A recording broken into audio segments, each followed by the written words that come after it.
If I was a heart, would you love me? If I was your heart, I'd be too afraid. I'm cold as the snow and tough as old leather, left in the rain to fend for myself. So take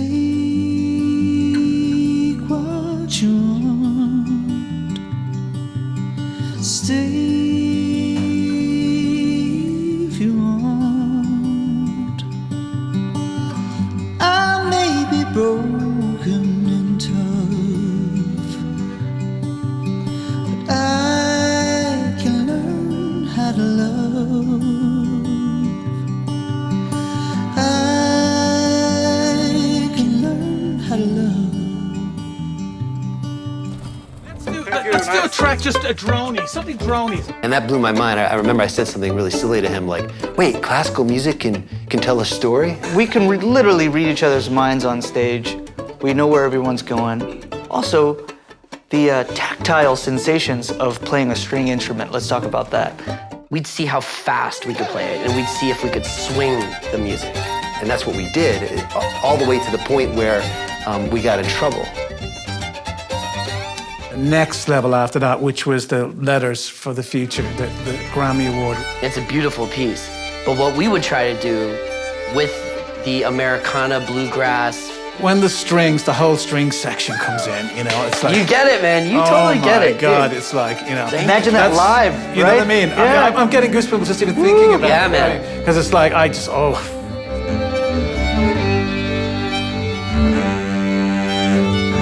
Amazing. So amazing! Oh, thank you.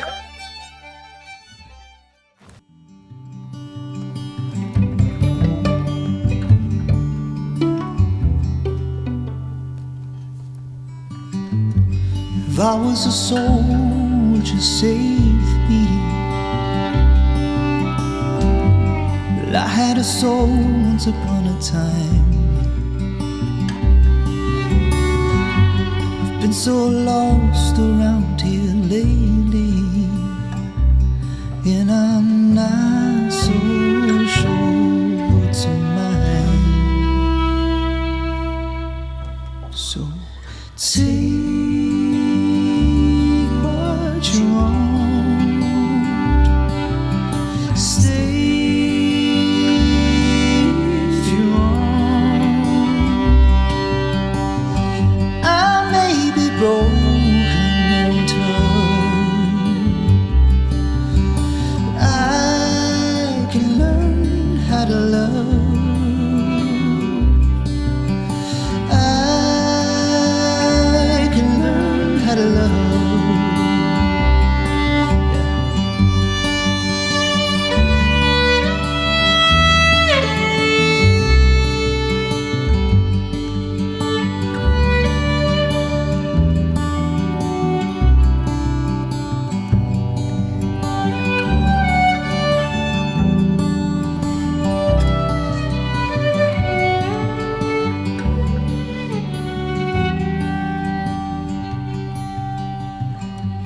If I was a heart, would you love me? Well, I had a heart once upon a time, but I can learn how to love. I can learn how to love. I can learn how to love. I can learn how to love.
thanks for doing this today. Thank you for having us. Really excited to have you. As we were chatting earlier on, and I've been absorbing myself in all things timeforthree, and I love your music. And I'm not just saying that for the sake of this interview, and as much as you probably think I am, I'm not. And I really did fall in love with it. And I love, as we were chatting downstairs, the melancholy and the way you're using emotion and experimenting, even when you're experimenting with bluegrass and sort of even Appalachian stuff, which is a lot of it has kind of Irish roots, fiddle playing, and and the Irish came over 1847 and got involved and put their print on music. And it kind of, so it triggered a lot of buttons in me, listening to that music, right back to the first album when you were kind of trying to find your feet and where you were going to go with things. I mean, Before my time. Yeah. And even so, just before we get to that, so how did you guys meet? Yeah, we went to a classical music conservatory, Nick and I. In Philadelphia? Yeah. It's called Curtis Institute of Music.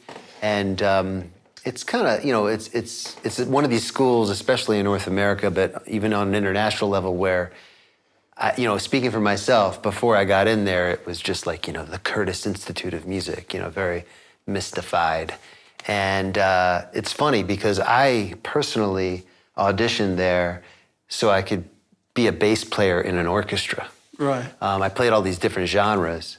But upon getting in there, after less than a year, I met that guy over there, Nick, and he was like my like-minded soul brother. And we just started jamming, and all of a sudden this relationship was born. It was just like, we'd have these very serious rehearsals. We'd be rehearsing Mahler and Bruckner and Beethoven, and this towering giant of a maestro who has passed on, German maestro by the name of Otto Werner Müller. And he came from the old school tradition, which meant he broke you down and he built you back up. And after these 3-hour rehearsals on Thursday evening, you just needed to kind of like find some place to go with your like-minded people and jam. Kind of let your hair down and have fun. Play some fiddle music, play some traditional folk music, whatever. Jazz, improv, etc. And that's what we did, all the way to the point where we got in trouble at school because we were staying past 11 p.m.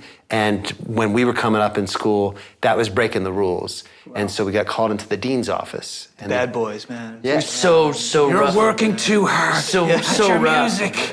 Such rebels. But actually we were. We were. They wanted to know if we were just drinking, being bad, or were we what were we up to? And we were like, well, we're just making some music. We were just jamming. So because we were doing that, they were intrigued. And they actually gave us our first opportunity, which was to go play for a corporate event. Right. And we thought it was going to be our first and last show. So the other guy who was in the group, his name's Zach, Nick and I, we put together a 25-minute set, which is what it needed to be. We thought it was going to be one of these things where we played, had some fun, got some beer money. Never do it again. That was the end. But we had so much fun putting the material together and performing it for this audience, and then the audience reaction. I don't want to speak for you, but it was like nothing I had never experienced. It was kind of a lightning before. bolt moment. Yeah, and so we thought after we did it this first time, we owed it to ourselves to try it at least one more time to make sure it wasn't just a fluke. And then it ended up being something that the second audience liked, and that's how the group began. Wow. And so that was still a trio at the time. It's always been a trio. It's always been 2 violins and a bass. And it's always people ask, why didn't you think of the lower middle voice, like a cello or a viola? In classical music, a lot of the repertoire, you have that instrument. In a string quartet, you'd have 2 violins, viola, and cello. Any music, like a band. Yeah. Why not a piano? Rhythm, yeah. But the difference is that we weren't thinking at all about instrumentation. We weren't even thinking about being a band. We were just 3 dudes that were on the same page about an activity. And the antithesis, like Ranaan was saying, of the activity of this serious music that we loved, but just took so much concentration. And we were we were young and wanting to connect with each other, but especially with our friends who didn't know about classical music. But we wanted to show them how fun it was, and so we weren't thinking about instrumentation at all. It was an activity to blow off steam, and it was fun. That's all it was. Chemistry, it was just fun. isn't it? And it's chemistry. It was total chemistry. Yeah, because it's always about chemistry in a band. Yeah. The wrong face, it just all falls apart. You know what I mean? So during this period, I mean, you're obviously listening to other kinds of music as well as classical music. So obviously, and I can hear that in the first album, "We Just Burned This for You." Wow.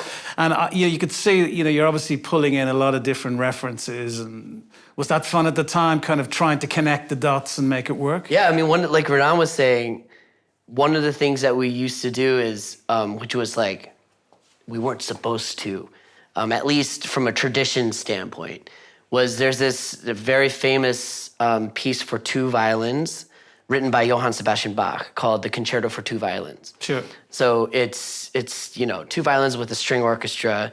It's a beautiful piece. But what we would try to do with the Americana, bluegrass, fiddling, and jazz sort of stuff in our ears, we'd see how fast we could play it, and we'd see if we could swing the music. And actually, swinging Bach isn't like a radical idea. That actually has been an idea for a long time. But for us just to see how fast we could play it, that became a thing. And it was mostly for us and our friends at school. They'd be like, "Oh my God, that's so crazy and radical. And how fast can you do it?" And every time we try to outplay each other. And then we started to bring that into our shows, and audiences just went nuts. Because it's like, oh, the famous two violins concerto just played on speed.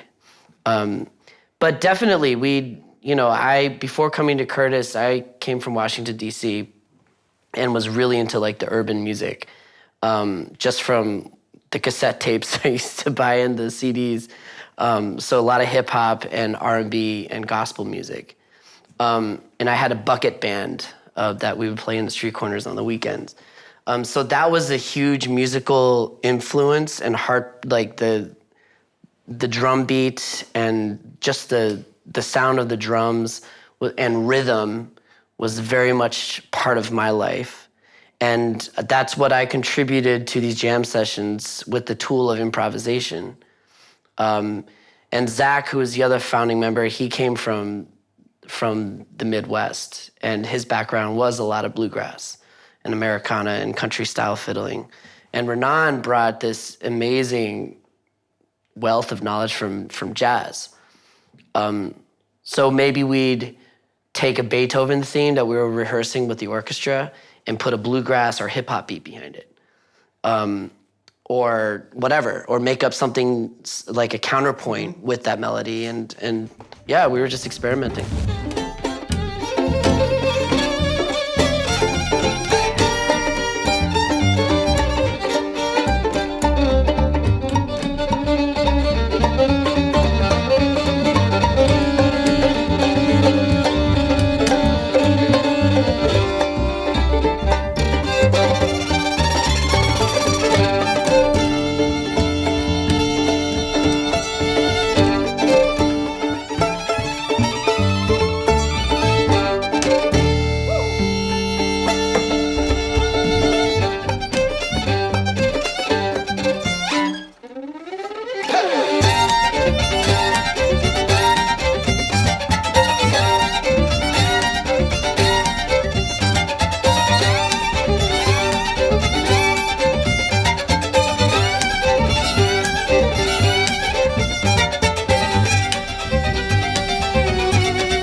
The kind of improv bit probably came from you then, where kind of because obviously when you grow up in that classical world, it's very strict a lot of the time about how you play things and how it's arranged. But jazz, especially when it's improv jazz, it's like wherever you end up, you end up. Was that, you think you brought that to the band to sort of stretch a bit more?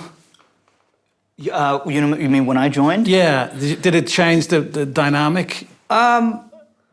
So Ranaan is the jazz guy. I play blues. Oh, right? you're the blues guy. Yeah. I stand So like I corrected, grew sorry. up playing blues. I'm from Austin, Texas, and my idols were Stevie Ray Vaughan, Jimmy Vaughan, and well, maybe not. Okay, let's put that on the record. Jimmy Vaughan's great too, and Buddy Guy and BB and all those great guitar players, and I would mimic how to do that on violin, And I didn't go to Curtis. I went to Juilliard, the competing football team. Yes. Yeah. Oh, okay. No, that's not. The other side of the It's not, track. it's not a joke here in Europe. They're like, where are these schools? But yeah, went there and I was in school and I heard about these guys. They were a couple years ahead of me from another town, and I heard these guys, these classical guys doing, Bit punk rock. yeah, and it doesn't take much to be a little edgy in classical music, but to hear about it at least. But I heard about these guys. My roommate actually showed me a video of them doing an arrangement for Hallelujah, and it was gorgeous, And I remember just having a clear, they kind of opened the path for classical musicians. And at the time when I was going to school, I was that weird kid that would play with the jazz kids and would be in these improv sessions, and there weren't that many violinists doing that. And I remember being like, why aren't there jam sessions like that, like you're talking about? Right, yeah. There wasn't that many. But years had gone by, and I was doing other things, and these guys called me up and said, hey, we're looking for another member, and just come, let's have a jam session. We just jammed for a whole day at Ranaan's house, and it just clicked. I mean, we're all so classically rooted. We're all classical musicians at the core, but we have different veins going into different kinds of music that we enjoy and that we're studied upon.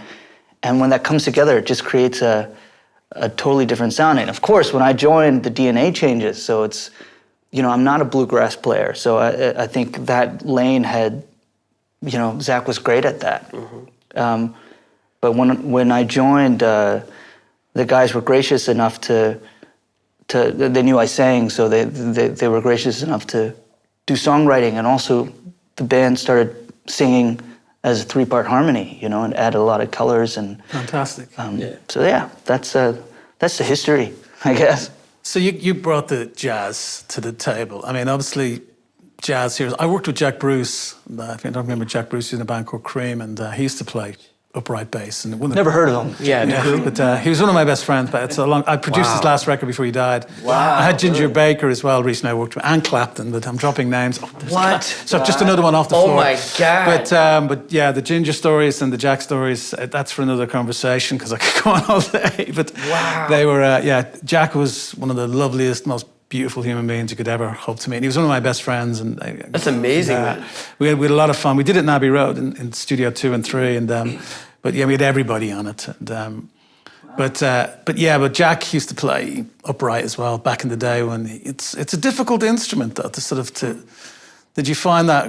Did you levitate towards electric bass at any point, and has it always just been the upright?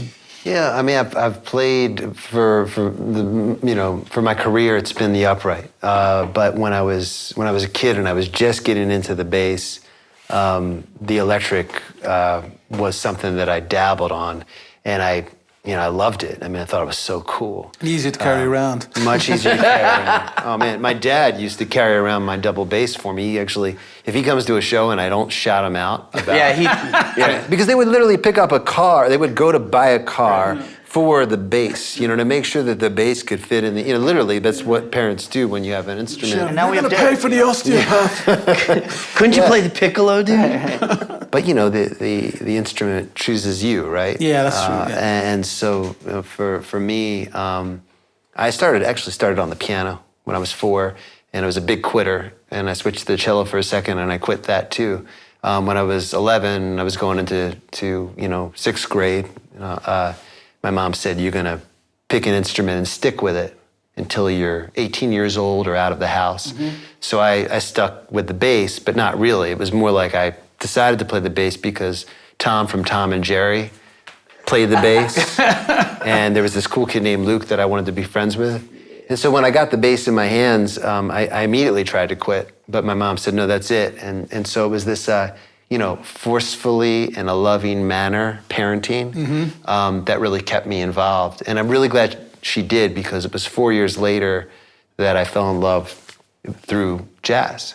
And immediately I felt like I had this responsibility that I hadn't felt in music up until that point in time, which is what was meaningful to me. I felt like I was in charge of supporting the band, that I had to make people feel comfortable. And I had to create this, I didn't know it at the time, but this love. I had to create a warm bedding of sound, rhythm, tone, color, texture. And that's what really just started to drive me deep into the instrument and into the language of jazz. And then, classical music, the way it was taught to me was, okay, you have jazz to explore your theory through the instrument. And by design, there's a lot of these other subgenres that kind of make up the culmination of that genre. And then classical music, my teacher at the time said, you need to learn classical music so you can play in tune. And you could play with a very caring tone on the instrument and have facility. I wasn't necessarily drawn to classical music yet. It was a resource of information that was going to give me what I wanted to get on stage and feel comfortable with my jazz language. And then I fell deep. It's interesting that we're here in the Czech Republic, because the first piece that spoke to me as a classical musician, I had to audition with the piece, The Moldau by Smetana. Oh, wow. Ma Vlast. And I didn't understand the concept of tone poem. I didn't know that classical music, or any music for that matter, had a purpose of telling a story. Narrative. We got to this point, and I was working with my classical teacher, and he told me that this section, it says the rapids, translates the rapids. It means you're actually supposed to imagine what the rapids are like when you're making. And that blew my mind. I remember I said something really silly to him, like, wait, classical music can tell a story? I said something just like that. And he was just like, yes, Ranaan, it can tell a story. And and then I played it in a whole different way. And that really opened up the floodgates, to the meaning behind music. Well, like cinematic. I mean, classical music has always been cinematic. Sure. And I'm, as a pop sort of rock producer, I think sort of produce cinematically. I see pictures, that's generally, I see like a stage, and I put all the pieces in the frame, really. I suppose it's the same with classical music. Even the way the orchestra's set out, when you set them out at a venue, the way you get that whole picture. Yeah. But just going back to, you were saying about your parents and your dad being, quite forceful. Did you all have forceful parents? Because I heard a really interesting, I recommend listening to it on BBC Radio 4, Lang, the piano player. Yeah. And, classmates. Really? Yeah, he's amazing. Yeah. And he does a great interview on Desert Island Discs, it's called. Oh, yeah. And have you heard much of the stories about him? When it's like his father literally was really strict and told him to kill himself at one point. Well, I don't know that. I mean, it's a really good interview. Too, yeah. Really? He's like, jump off a building, I'd jump off the balcony, because he'd failed in one of his exams. I knew he was really strict. Now, Nick and I both have Asian parents, so Right. that's it comes with our Comes with the territory. and especially Lang Lang's father he's an erhu player. Yeah. He's I believe because erhu, Yeah. right? Professional. Professional erhu player, strict. My mom's a violin player. Whoa. So you said the violin chooses you. I don't think the violin chose me. Or you said the Your instrument mum chose chose you. it for you. My mom was like, "You're playing it." the violin. And that's So all three of you have that kind of, maybe you have to have it that really. Well, for me, it was a little bit different. Because in my family, we had a real kind of a beacon of inspiration. My grandfather, he was a famous pedagogue, a violin teacher throughout the world. He was most famous for, as an American educator, hearing about the Suzuki method, which is a Japanese-born way of learning how to play any music from a young child all the way up. And he heard about this method and actually went to Japan and and ended up bringing it back to America and consequently the rest of the world. But for us, and for me specifically, I remember as a some of my first memories of violin and music were watching him teach a room full of kids, like young children, and how much fun they were having, but yet completely engaged with their music. So, you know, the underpinnings of that is like discipline, so they were all playing together really well, but yet it was like a game. It was like they were completely using their imaginations, and the music was a way to communicate and be a team together. So I saw this man, this big personality, allowing this kind of engagement to happen. And I wanted to be just like him. My sister was inspired by him, our cousins, our whole family. So I wanted to play the violin. And my first, when I was 2 years old, my parents gave me a cereal box, and my dad made a little wooden thing on the end, and so I just air bow. And I officially started when I was 3. But I couldn't wait to play. So it was very different than Charles. But all three of us definitely had music deeply ingrained in our life. And the application of music learning was less so to become professionals, at least in my case. It was having music as an application in our curriculum. So it was math, science, having music learning to make us more round human beings. Music in general, like any kind of music education. I mean, you hear of schools cutting arts programming. But it's horrible. We meet so many people at our shows, different ages. They could be in their 30s or they could be in their 70s that say, I wish I kept at, the piano or the violin or something, or some that say they picked it back up and it's brought them so much joy, I think it's like you have to have a driving force of some Yeah, description. something. Even if it doesn't come from you, if it comes from an exterior force. Because for me, for instance, my Yeah. parents had no interest in me being involved in music. But I had a rage in me, Yeah. and, which I'm still dealing with to this day, that drove me on, you know what I mean? I was just full of rage. And it was like, and I would do it even to spite them. Yeah. So, but mediocrity just doesn't bring anything to the table, Yeah. I think, Yeah. as a musician. There has to be, and I've said this before on the podcast, so I have to excuse myself for repeating myself, but I've always believed that, great art comes out of struggle, of some description or a driving force. But Absolutely. just having everything nice and cozy just doesn't work. No. It just doesn't, No. and it never has in music. And that's what I think that's what the listener wants. It wants that feeling of struggle and somebody That's grasping. the blues, baby. It is the blues. That's the blues. It is the blues. Right there. I interviewed Joe Bonamassa recently, for the podcast. Dave, you hear? Do you hear this? And he was great, but he's a wonderful guy, and all. We had a great conversation. But he's a little sort of like when you're talking about emotion and all that. Because I said to him, so obviously our blues guys, so all blues guys have a struggle. So Joe, what's your struggle? What? Oh, just being a successful business. No, I'm not really talking about that. He just was like, he's amazing. He has his own struggles, but he hadn't quite faced up to them yet, or he hasn't worked it through. But which we're all trying to make sense of everything all of the time. And I think that's the thing of musicians, and trying to make sense of the world through music in some form and creating some sort of narrative. Yeah.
And again, just going back to that first album. That's amazing you're bringing that up, man. The first album. That's so great. Well, I loved it because I could see, you know, the fun you guys were having, trying to figure out stuff. And obviously the different disciplines coming in and, you know, you've got the discipline of classical, but then wanting to throw the stuff in the mix and have fun with it. Yes.